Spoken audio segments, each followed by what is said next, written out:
ଶୁଭ ସକାଳର ଶୁଭେଚ୍ଛା। ସବୁ କିଛି ଦେଇକି ବି ଗୋଟିଏ ଚାଲି ଯାଇଥିବା ମୁହୂର୍ତ୍ତ ଆମେ ଫେରି ପାରିବାନି। ସେଥିପାଇଁ ସମୟର ମୂଲ୍ୟ ବୁଝି ଠିକ୍ କାମ କରିବା ଉଚିତ। ଭୁଲ ପ୍ରତ୍ୟେକ ମଣିଷ କରିଥାଏ। କିଏ ଛୋଟ ତ କିଏ ବଡ଼। ଭୁଲ କରିଥାଏ। କିଏ ଭୁଲକୁ ସୁଧାରି କିଛି ନୂଆ କରି ଦେଖାଇବା ପ୍ରୟାସ କରିଥାଏ। ଆଉ କିଏ ଭୁଲକୁ ଭୁଲ ବୋଲି ମାନି ନେଇ ପ୍ରତ୍ୟେକ ଦିନ ନିଜକୁ କୋଷୁଥାଏ।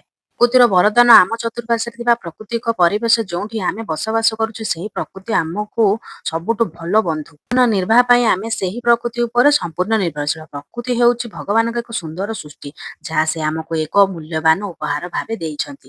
ପ୍ରକୃତି ଦେଇଥିବା ଜିନିଷ ପାଇଁ କଦାପି ଗର୍ବ କରେ ନାହିଁ କିନ୍ତୁ ବ୍ୟବହାରକାରୀଙ୍କୁ ନିଶ୍ଚିତ ଭାବେ ଏହା ଶିକ୍ଷା ଦିଏ। ପ୍ରକୃତି ସବୁବେଳେ ଏହା କହିଥାଏ କେବଳ ଦେଖ ଏବଂ ଅନୁଭବ କର ଦୁନିଆ ଆମେ କିଛି ବି ଅମର ନୁହେଁ ଏମିତି କିଏ ଆମ ଶରୀର ମଧ୍ୟ। ପ୍ରକୃତିର ଗଢ଼ା ସଭିଙ୍କ ପ୍ରକୃତି ପ୍ରକୃତିସ୍ଥ ହେଉଥିବା ମନ ପ୍ରକୃତି ସହିତ ବୁଝାମଣା କରି ବଞ୍ଚିବା ହେଉଛି ଆମ ଜୀବନ। ସକାଳର ଜଳଖିଆରେ ଥିଲା ଚୂଡ଼ା ସନ୍ତୁଳା। ଖାଇ ପିଇ ଦେଇ ସାରିଲା ପରେ ହଜବେଣ୍ଡ ୱାଇଫ୍ ପଳେଇ ଯାଇଥିଲୁ ମାର୍କେଟ କାରଣ ମାର୍କେଟରେ କିଛି କାମ ଥିଲା। ଏଠି ଆମ ଡମଣା ଛକରେ କିଛି କାମ ସାରି ତ ଫେରି ଆସିଥିଲୁ ଘରକୁ। ଆସି ସାରିଲା ପରେ ଏଠି ଯେହେତୁ ମୋର ଝିଅର ଫ୍ରୁଟ୍ସ ଖାଇବା ଟାଇମ୍ ହେଇଯାଇଥିଲା ମୋ ମାମାକୁ ଧରେଇ ଦେଇଥିଲି ଅଙ୍ଗୁର ପ୍ଲେଟଟି। ଆଉ ମୋ ମାମା ଧୀରେ ଧୀରେ ପଳେଇ ଯାଇଥିଲା ତାହାର ସ୍ଥାନକୁ ସୋଫାରେ ବସିକି ସେ ତାର ଏଠି ଟିଭି ଦେଖିକି ତାର ଅଙ୍ଗୁର ଏଞ୍ଜୟ କରିବ।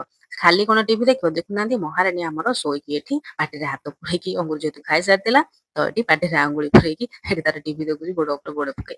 ମୁଁ କହିବାରୁ ମହାରାଣୀ ଆମର ଗୋଡ଼ଟି କାଟି ଦେଇଥିଲି। ଆଉ ପୁଣି କହିବାରୁ ମହାରାଣୀ ଏମିତି ଦେଖଉଛନ୍ତି ଗୋଡ଼।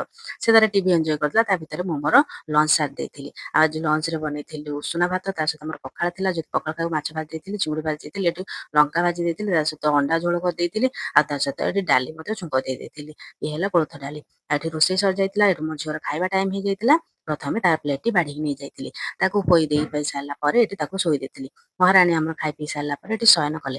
ସିଏ ଶୟନ କରିସାରିଲା ପରେ ଆମେ ମୋର ଖାଇବା ପିଇବା ସାରି ଦେଇଥିଲୁ। ଖାଇ ସାରିଲା ପରେ ମୁଁ ମୋର ଏଠି କ୍ରାଫ୍ଟରେ ବସି ପାରିଥିଲି। କ୍ରାଫ୍ଟରେ ଏଠି ହାର୍ଟ ସେପ୍ର ବନେଇ ଦେଇଥିଲି। ଏଇଟା ଚାବି ରିଙ୍ଗ ବଟେଇ ସାରିଲା ପରେ ଫଟୋ ସୁଟ୍ ଭିଡ଼ିଓ କରିସାରିଲା ପରେ ଏଗେନ୍ ପଳେଇ ଆସିଥିଲି କିଚେନକୁ। କିଚେନରେ ଆସିସାରିଲା ପରେ କ୍ଲିନ୍ କରିଦେଇଥିଲି ଗ୍ୟାସଟି ଆଉ ତା ସହିତ ମାଜି ଦେଇଥିଲି ବାସନଟି। ଏଠି ବାସନ ମଜା ସରିଲା ପରେ ଲାଗି ଯାଇଥିଲି ଟିକେ ପଳେଇ ଯାଇଥିଲି ରୁମକୁ ଶୋଇବା ପାଇଁ। ଟିକେ ସମୟ ରେଷ୍ଟ ନେଇକି ଆସିସାରିଲା ପରେ ପୁଣି ଏଗେନ୍ ପଳେଇ ଆସିଥିଲି କିଚେନକୁ କାରଣ ଇଭିନିଂ ହେଇଯାଇଥିଲା ତ ଇଭିନିଂରେ ଚାହା ପାଣି ବସିବାର ଥିଲା। ତ ଏଠି ବସେଇ ଯାଇଥିଲି ଚାହା ହେଇଯାଇଥିଲା ତା ସହିତ ଏଠି କ୍ଷୀର ବସେଇ ଦେଇଥିଲି ଆଉ ମୋର ଝିଅର ମିଲ୍କଶେକ୍ ବନେଇ ଦେଇଥିଲି। ସନ୍ଧ୍ୟା ଦେଇକି ଆସିସାରିଲା ପରେ ରୁଟି ବନେଇ ଦେଇଥିଲି। ରାତିରେ ଯେହେତୁ ବୁଟ ଆଳୁକୁ କଖାରୁର ତରକାରୀ ହବ ତ ବନେଇ ଦେଇଥିଲି ବୁଟ ଆଳୁ କଖାରୁ ତରକାରୀ। ଖିଆପିଆ ସରିଲା ପରେ ଏଠୁ ଗ୍ୟାସ୍ ଫ୍ୟାସ୍ ପୋଛି ଦେଇଥିଲି। ଆଜି ପାଇଁ ଭିଡ଼ିଓ ଏତିକି ରହିଲି ନମସ୍କାର ବାକି ରହିଲା କାଲି ବାଏ ଜୟ ଜଗନ୍ନାଥ ଶୁଭରାତ୍ରି।